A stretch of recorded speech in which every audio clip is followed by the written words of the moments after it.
Hi, I'm Dr. Michelle Leary. I'm so excited to be joining you this November at FMC Ireland.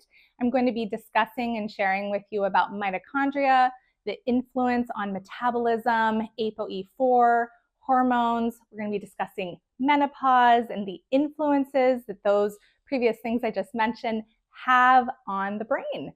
So, one of the big tidbits that I talk to my patients a lot about is specifically how the brain consumes about 20% of our resting metabolic energy expenditure, but is only 2% of our body's total mass, which is impressive if you think about how much work it does.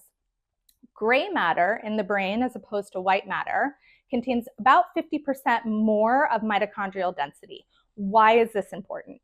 Well, one of the areas that we focus a lot of gray matter tissue is going to be in the hippocampus. The hippocampus, of course, being well known, associated with memory. So, of course, we want to think about what are ways that we can preserve our cognition, our memory, making sure that our synapses, that white matter neurologic synapses that talk to each other, how can we make sure that those are as optimized as possible? Well, one of the influences that can be important to explore is if somebody is an ApoE4 carrier. ApoE4 carriers we know are going to have reduced mitophagy as they get older, particularly, and for women, once they hit menopause, that can be exaggerated.